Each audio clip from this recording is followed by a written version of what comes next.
Here in Philadelphia, let's go up to Brooklyn, New York, where I have 15-1, 13 knockout Shinard Bunch, who this Friday night takes on Janelson Figueroa Bocachica as one of the highlighted fights on the 20th anniversary of ShoBox, the new generation. Shinard, how you doing? I'm all right. How are you? I'm doing all right. So, what's going on? We got about 4 days, about this time, 4 days from now, you'll be get ready for your ring walk to take on a highly regarded, undefeated Janelson Figueroa Bocachica. Well, what's going on in your mind about all this? Um, Nothing much. I'm just ready to fight. That's all. This is, I know, an opportunity. You've been waiting, probably for about 7 or 8 fights. Especially after the Kroll fight, you've won about 14 straight fights, many of them by spectacular knockout. And I know that there's been fans calling for you to maybe last couple fights to kind of step up the competition. You fought a real tough guy in Cameron Creel a couple fights back, and now you're finally hitting the big stage again. Yeah, definitely. It's an honor. It's an honor, definitely. So what can you tell us about Janelson Figueroa Bocachica? Um, not really much to say. I don't. Go and watch fighters or really study a opponent. I feel like that's my coach's job. We just got a game plan to execute. So I just stay focused and execute the game plan. What obviously, what have you learned? Over the past couple fights, you've started to fight more veteran guys. What have you learned in the last few fights? Definitely just staying focused. You know, I don't really anybody that knows me knows that I don't really like to take much time off. I like to stay in the gym. I like to stay prepared. So me just as a person, I just love to learn. I love learning. I love working. So this is something I actually like to do. Just staying focused. That's the main objective. Always staying focused, because at any time, anything could change in a fight.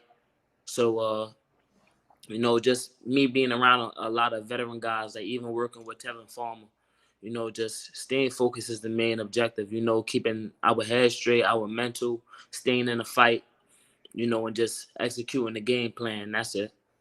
You've become so far in this 2021. You've been basically once a month bunch, basically going every month. What's the thought process? I know you mentioned just a minute ago about staying active. What's the thought process about the tremendous activity that you've so far been in 2021? Definitely, I love it.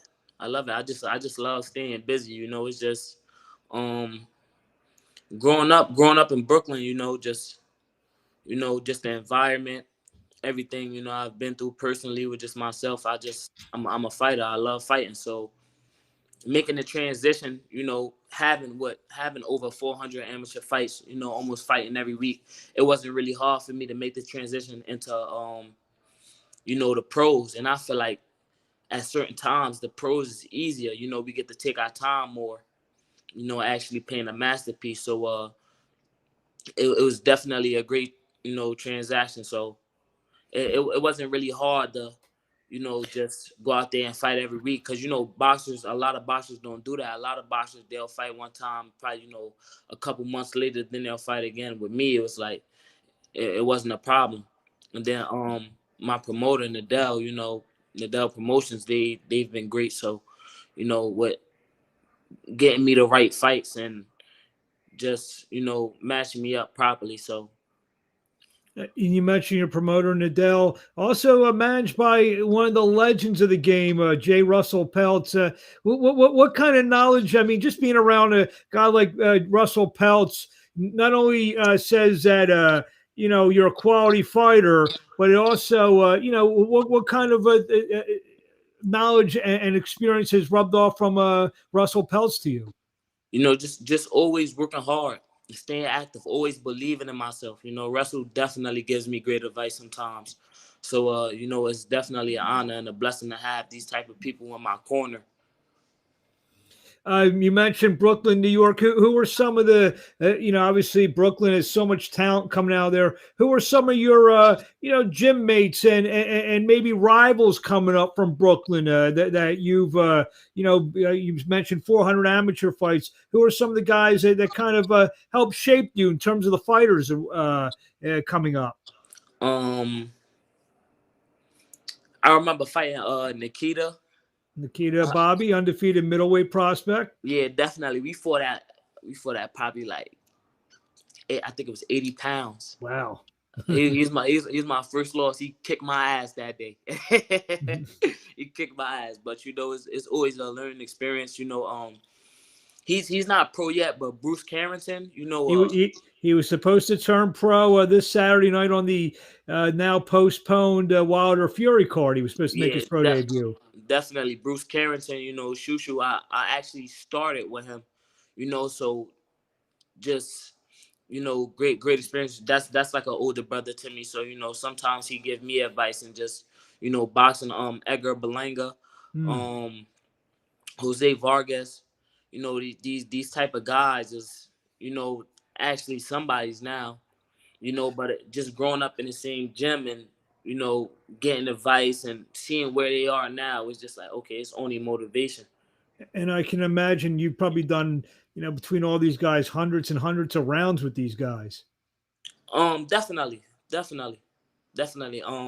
Coming up, me and Bruce didn't really, spar like that, but we actually, sat down and got been to nationals together. We've done a lot of things together. Like I said, he was somebody I was brought up with, so we was always teammates.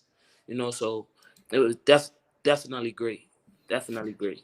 This is such a fitting fight for what ShoBox is all about. With I know you were the early loss to an Olympic alternate, Paul Kroll. You took in your second fight, so that shows the guts and the when, where, anytime, anywhere mentality that you have.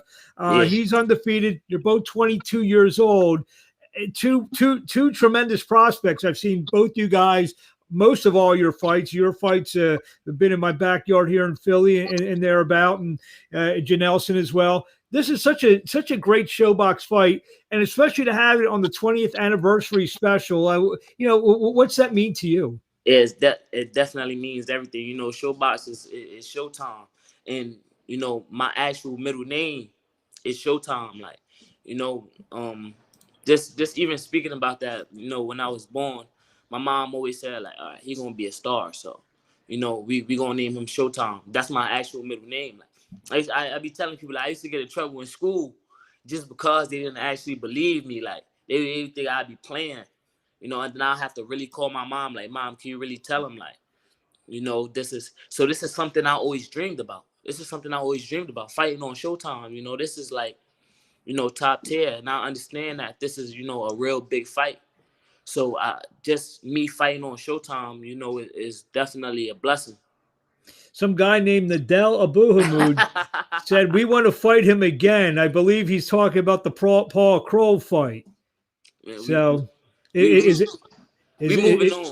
moving on.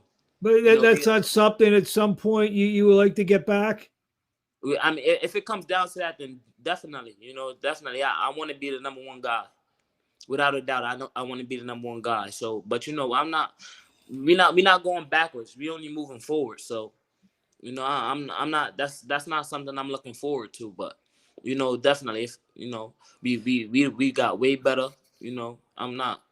But, that's not something I'm really looking forward to. I'm on the bigger and better things. This fight's at welterweight. You've been fluctuating the last few fights, 140, 142. In a perfect world, are you campaigning at 40 or are you campaigning at 47? I like fighting at 40. I like fighting at 40, but you're the first guy I know who doesn't mind sweating off the other 7 pounds. Oh, nah, definitely not. An opportunity could come at any time. So, whatever weight that we're gonna, the opportunity comes at, we're gonna take it. 140, 147, we're gonna take it. Do you feel you're, right now as a 22-year-old, you feel you're more accustomed or maybe more better fit at 140 than 147? I don't feel out of place at either weight. Mm-hmm. I don't feel out of place at either weight. So, you know, a lot of people like to, stay at one weight and just, fight at one weight. But me, I don't have no problem with dropping down to 40 or coming up to 147. So I mean, that's something I guess the TV networks kind of like because it opens up your horizons both at 40 and 47. I with a win, I mean, you expect. I mean, a lot of times these guys you'll win. You'll maybe fight 2-3 fights on ShoBox, 2-3 fights more on ShoBox. Is that the way you're looking at it? And then maybe by fight 20, ready for like maybe a title type of fight.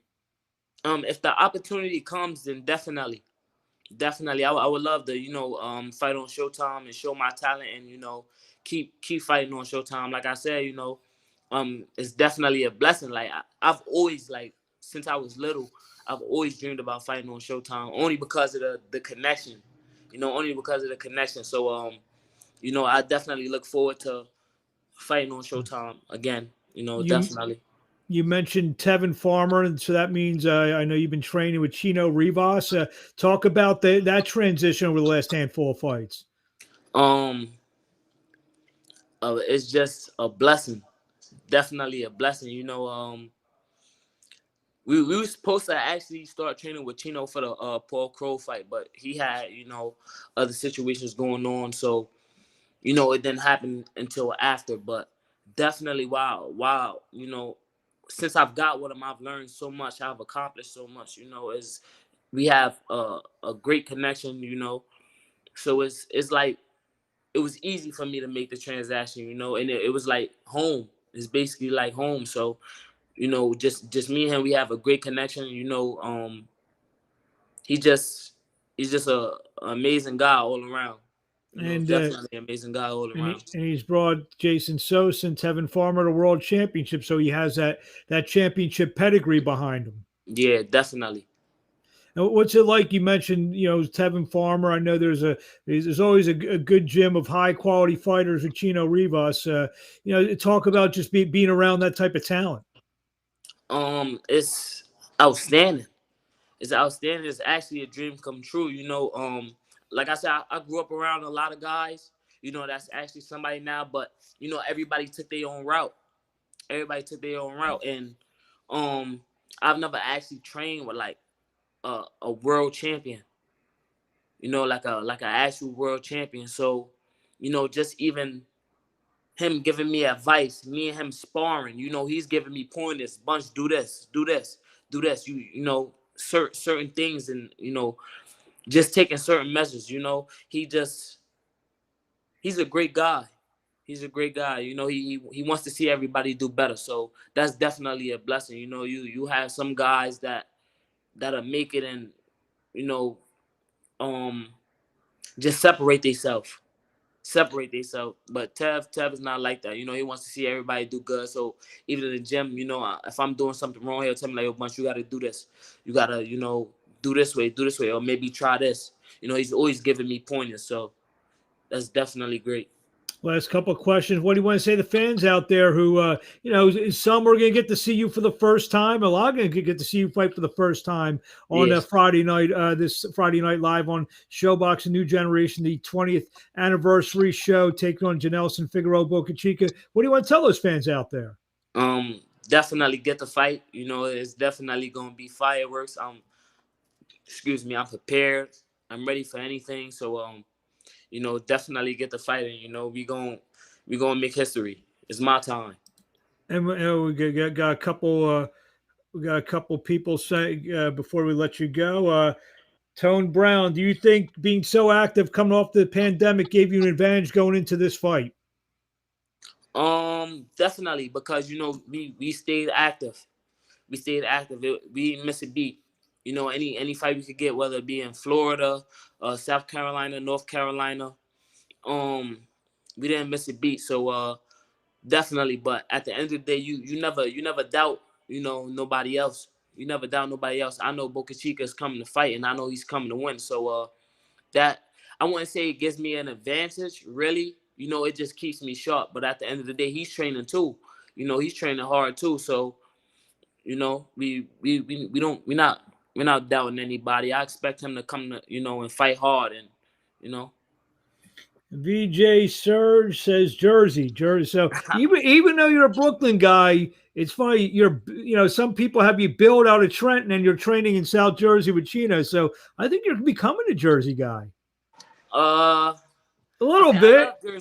I love Jersey though. I love Jersey. Jersey is definitely like home. I moved to Jersey when I was, 14, 15 years old. So I definitely understand why. But, I'm a Brooklyn baby. What's it? What's it? I definitely love Jersey. You can take the kid out of Brooklyn, but you can never take Brooklyn out of the kid. Is that where we're at? Definitely. But growing up in Jersey, it definitely showed me a lot. Jersey is actually where I've made myself bigger. Jersey helped me a lot. So, big shout out to Jersey. And where do we find you on social media? You can follow me on Instagram at Shinard Bunch. So I like that. Like I said, some of the people watch my interviews and they see me say some of the same things to some of the fighters. I'll get a guy. His name might be Frank Jones, but it's has nothing to do with his name. You're easy. It's like Boxer 2946 or whatever. Yeah, we keep it simple. Keep it simple. There you have it. Hold on, I think we have another question here. Let's see here. Our guy here, Jose Rodriguez, when do you fight Figueroa? That's gonna be Friday night live on ShoBox, the new generation 20th anniversary show. Shinard, thank you for a few minutes of your time, and we'll talk to you along the way. Yes, sir. Thank you.